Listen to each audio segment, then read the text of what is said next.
Chapter 12, Maggie. Before school, I ignore my breakfast bagel while I scan through the thick book that's open on my kitchen table. The book details the long history of Harvard University. I had requested it at our library, so the other week when I received the email informing me the book was finally available, I made my mom drive me to pick it up immediately. I'm reading the book to start to finish, of course.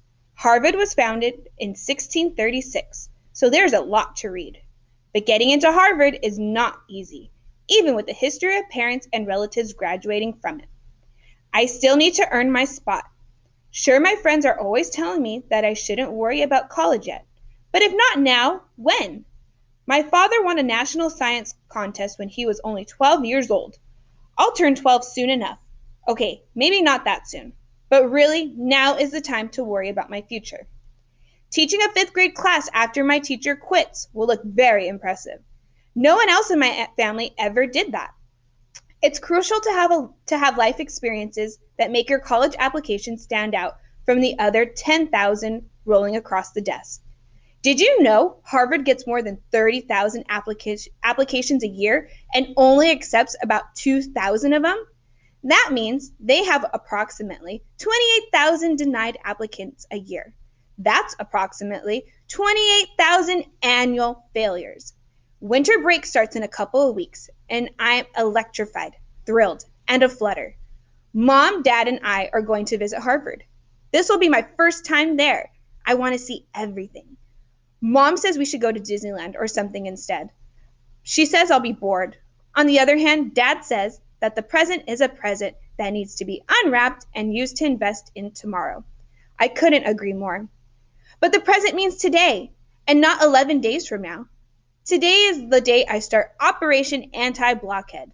I just hope everyone appreciates how I'm going to help them learn and unwrap each of their gift-wrapped presents.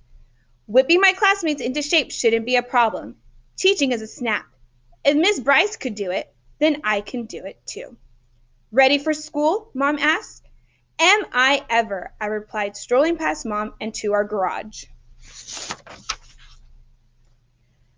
Last year, the school bus had a flat tire and we arrived 30 minutes late.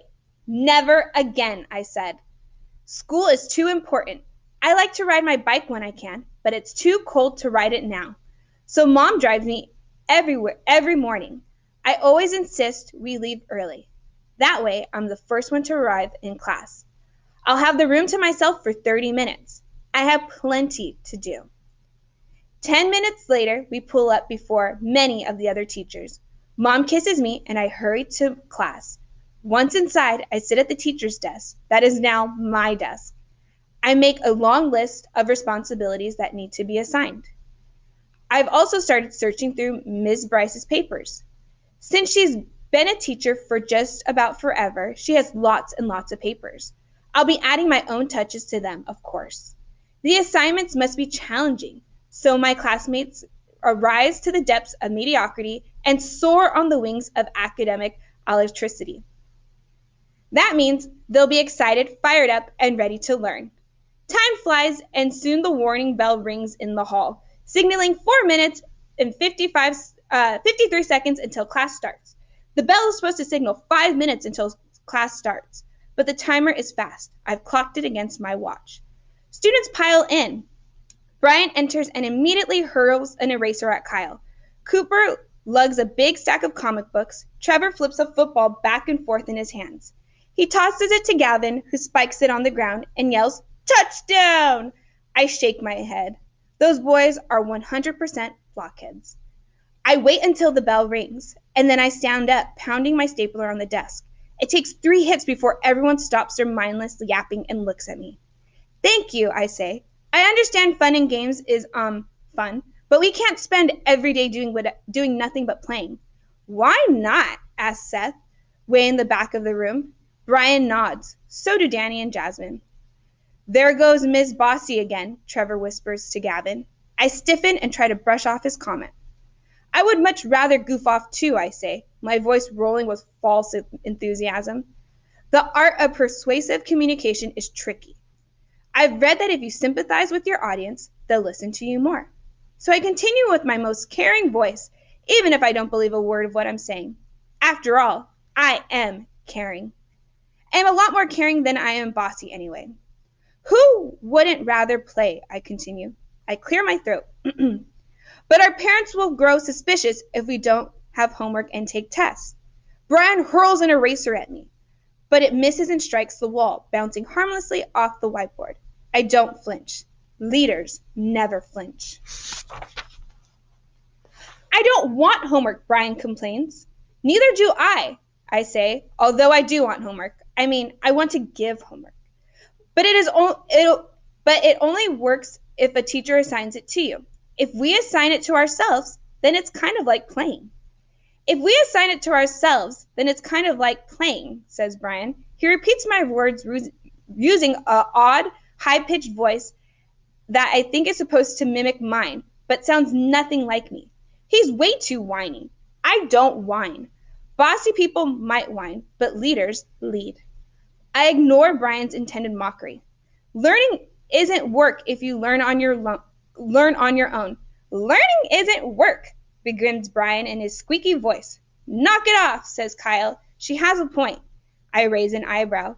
I never would have thought Kyle Anderson, of all people in the world, would listen to me. I'll need to reevaluate his 100% blockheadness. Perhaps it's only 98% block. I flash him a grateful smile. Brian sits down, but looks annoyed. Our parents asked why we didn't have homework last night, Danny says, looking at his twin sister Jasmine. We always have homework. Mine asked me the same thing, says Jade with a big frown. Mine too, Madeline says. And so did my orthodontist, she points to her braces. When my parents asked why I didn't have homework, I panicked and told them I had a huge test today, whispered Gavin. If I don't bring home a graded test soon, they'll wonder what's going on. More kids groan. Others mentioned similar concerns. Emmy's parents almost emailed the teacher yesterday asking if she had left homework at school. I lean back, letting the class talk. They are all convincing themselves of the importance of homework, which only makes my job easier. But we don't have a teacher, Danny says. How are we going to have tests? Kids continue to moan. They argue. They fear that even one more day without homework will trigger phone calls, school visits, and general chaos. I smirk to myself. Only smelly sock haters want a teacher, growls Brian. Or smelly sock lovers, or whatever. This conversation has gone on long enough. I need to resume order. I slap the stapler against the desk twice. A few kids continue to complain. I stand behind my desk, stapler in hand, ready to bang it down again. But Kyle barks. Quiet! The entire class silences. Kyle's blockhead percentage lowers even more. Everyone looks at me. Thank you, I say. I've given this a lot of thought. I have a solution. I pause so the class eagerly awaits my next words. I hold my tongue. The anticipation mounts. A few kids lean forward. Someone has to make a sacrifice for the good of the class, I continue, my chin high, heroic. Heroes always have jutted chins. And that someone will be me. I don't want to make this tiresome, laboring sacrifice, believe me. I keep my smile from bursting out. Instead, I keep the very deep and sincere expression that I'm faking my own face. But I will. I will assign and grade homework. I will give tests. I, of course, would much rather play games. But I will take responsibility for keeping us out of trouble. I give a deep, loud sigh and frown. You would do that for us? Asked Lacey. You're so noble, exclaimed Paige. I bite my lip to keep my smile from spreading too much. I remind myself that I'm not supposed to be enjoying this. I am making a sacrifice, even if it will help me too. So what happens now? Asks Emmy. I lift a piece of paper from my desk. I clear my throat. First of all, we need to have a little discipline. We can't be running outside, taking extra recess, for example. I assign jobs. If we band together, then no one will discover our secret. Then we'll have the best year ever. Are you with me? The class cheers. Even Brian raises his fist. Kyle pounds his desk in agreement. Trevor and Gavin smile too. Convincing the class is easy. Just being a teacher is easy. I go through my list with the class. Emmy will take attendance and lunch count every day. Ellie will bring it to the office. Kyle will feed Soda, the room hamster. Madeline will be our line leader for lunch, and so on. I will grade, assign, and lead the class, and hold the pencils for our daily detention drawings, which we should do every day, with today's drawing now. Principal Klein will expect a detention note every day, and we shall not disappoint. The entire class gathers around me. They each grab one of the 20 pencils clutched in my fist. Who has the stub? I ask. Not me, says Brian. Not me, says Trevor. Adam raises his hand and groans. I do. As Adam frowns, I pass out worksheets to the class. I've added extra questions to them, so they're going to be more challenging. And we'll have a test Friday, I said. No one complains. Gavin says, thanks for the homework. My pleasure, I respond. After I pass out the assignments, I sit back at my desk. Lacey and Paige approach me. We can help, Lacey suggests. It's really a one-person job, I insist. But thanks anyway. Maybe we can prepare some worksheets, asks Lacey. Or come up with test questions, suggests Paige. No, I will do it myself. I say, this will be a piece of cake. I am Maggie Cranberry, and my future is looking so bright I wish I'd worn glasses to school. Chapter 13. Eric. It's quiet in the house. Too quiet. When I think of quiet, I think of ghost. And when I think of ghost, I get nervous. I suppose there are nice ghosts and mean ghosts, just like there are nice people and mean people. But you never know what sort of ghost you'll get. And once you get ghosts, there's nothing much you can do about them. You're haunted, and that's that. But there aren't ghosts here. Not really. At least I hope not. It's noisy in class, and I guess I've gotten used to the continual screaming. I wish I could put on the TV. The sound will make the room feel less scary. But Mom doesn't let me watch television on school days. Maggie gave us more homework than Miss Bryce ever did, and Miss Bryce gave us a lot. I have a pile of math worksheets, reading logs, and more. Maggie says it's not really homework since we're assigning it to ourselves, but it sure feels like homework to me. Most of these sheets appear to be from Ms. Bryce's file, but I think Maggie created a few on her own. There is a worksheet on why homework is awesome, and I'm pretty sure that's a Maggie original. Maggie explained that if she gave us more homework than usual, no one would suspect we didn't have a teacher. I guess that makes sense, sort of. I just wish she didn't look so happy about assigning it.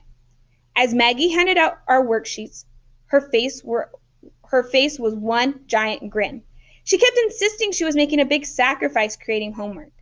I'm not sure if Maggie really felt she was making much of a sacrifice at all. We thought not having a teacher would mean less work, but it sure seems like we have a lot more. I sit at the kitchen table with my homework, a glass of milk, and a plate of saltine crackers. I have a napkin too. My mom doesn't like me to make crumbs.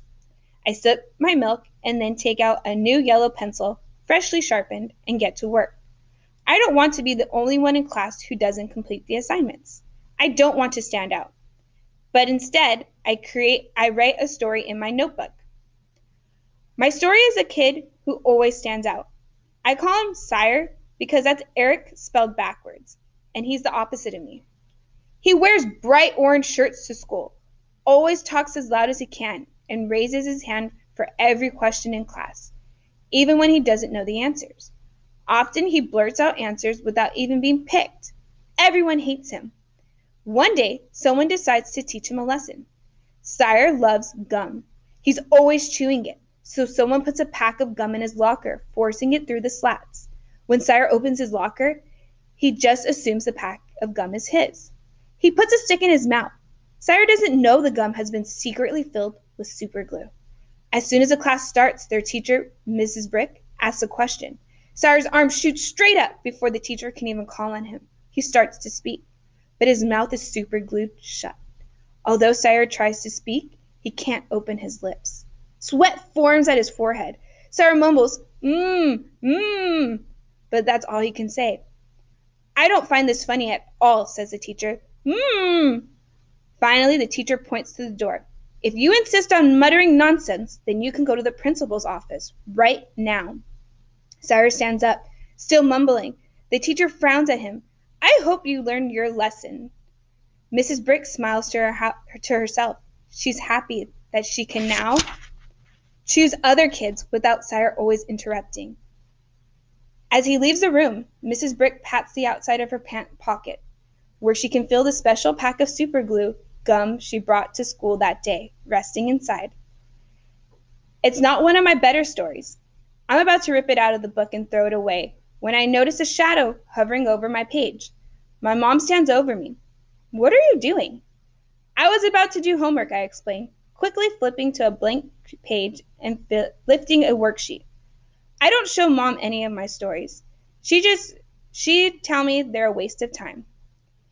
Do we write on the table without a placemat? She asks with a frown. It's not really a question. You could get pencil marks on the wood. Our yellow vinyl placemats are next to me, stacked neatly one on top of another. I remove the top one and slide it under my notebook. Sorry. And what do we say about putting coasters under glasses? She asks again. Again, it's not a question. I don't see a coaster, so I put my glass on a copy of Hamlet that I'm still reading. I'm not really reading it, I'm agonizing over reading it. Sorry again, I mumble quietly. Don't mumble, says Mom. You sound like your mouth is glued shut. I said I'm sorry, I say again louder and more clearly. Fine, she says, satisfied. Now give me a kiss. She bends over so that her cheek is within range of my mouth. I give her a quick peck. She straightens up, but then she shakes her head at me. Don't slouch either. It's bad for your back. I sit up straighter. That's better. I love you. Mom leaves the room once she's out the door. I begin writing another story. This one is about a mom who always lets her son make messes at the kitchen table and sit however he wants to sit. It's a boring story, but it makes me smile.